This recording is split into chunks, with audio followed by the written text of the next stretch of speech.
Рамазан айында істелуі керек 12 амал. Құран оқу. Құранды мағынасын түсіне отырып, ережесімен оқу.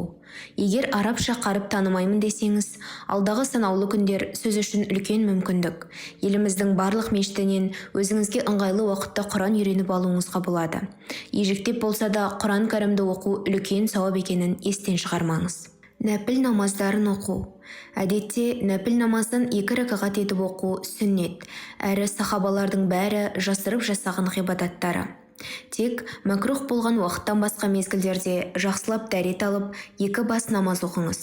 Сондай-ақ сәске уақытындағы духа, түнгі тахаджуд намазы, ақшам мен құптам аралығындағы оқылатын әуабин намазы, 10 түрлі күнәні кешіретін 4 рәкағаттық тәсбих намаздары да нәпіл құлшылықтардың қатарына жатады. Өз-өзіңізге есеп беру. Серуендеп жүрсеңіз де, үйіңізде отырсаңыз да, өз-өзіңізге мен қайдан келдім және қайда барамын, Алла тағала менен не қалайды және менің Раббымның алдындағы міндетім қандай деген сұрақтарға жауап беріп, өткеніңіз бен бүгініңізге, келешегіңізге көз салыңыз. Күнәларға тәубе ету. Сәт сайын өткен күнәларыңыз үшін Алладан кешірім, жарылқау тілеп шынайы тәубе етіңіз. Әсіресе ұйқыға жатар алдын өзіңізді соңғы рет қол жайып отырғандай сезініп, Аллаға жалбарыныңыз. Аллаға жиі мадақ айту. Алла тағалаға шамаңыз келгенше көбірек мақтау мадақ айтыңыз. Абу Хурайра радиаллаху анху пайғамбарымыздың оған Алланың игілігі мен сәлемі болсын, бір қысқа ғана жиында 100-ден аса Субханаллах деп айтқанын риуаят етеді. Ренжіскен адаммен татуласу. Ренжіскен адаммен татуласу Рамазан айындағы ең іргелі істердің бірі. Себебі шайтан бір-бірінен жүзін бұрған мұсылмандардың араз болып жүргенін қалайды. Ал ораза кезінде арада реніш болған адаммен шынайы түрде кешірім сұрасып, татуласқан жөн.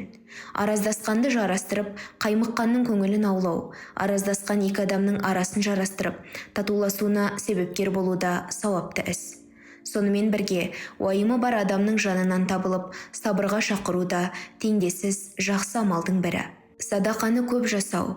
Садақаны мейлінше көп жасау, қолыңыздағы барды қиналған адамға, жетім жесірге, ауыр науқастарға санамай беру және көңілін аудару. Садақаны қалтасы бай емес, көңілі, пейілі бай адам ғана бере алатынын ұмытпаңыз. Жақын адамдарға зиярат жасау. Ең жақын ағайын туыс, дос-жаранның халін біліп, мүмкіндігіңізге қарай үйлеріне барып, арнайы зиярат жасаңыз. Көмек қажет болса, жәрдемдесіңіз. Шүйіркелесіп, жақсы нәрселерді әңгіме қылыңыз. Діни жиындарға қатысу. Мешітте немесе басқа кез келген ортада өтетін қайырымдылық шараларына, уағыз, насихат, рухани кештерге қатысыңыз. Сондай-ақ шақырған ауызашарлардан қалмаңыз және өзіңіз де ауызашар дастарханын жайыңыз. 5 уақыт намазды жамағатпен оқу. Жамағатпен намаз оқудың жеке оқығаннан артықшылығы көп. Сондықтан сауаптар 700 есеге дейін артатын қасиетті айда күнделікті парыз намаздарын жамағатпен орындауға тырысыңыз. Қабірлерге зиярат жасаңыз. Хадисте сендердің ең ақылдыларың өлімді жиі еске алатындар делінген. Сол себепті қабірлерге зиярат жасап, бір жағы бақилық болған жақындарыңыздың рухына дұға бағыштап, өзіңіз де қабір өмірін еске алыңыз. Рамазан айындағы құлшылықтарыңыз қабыл болсын.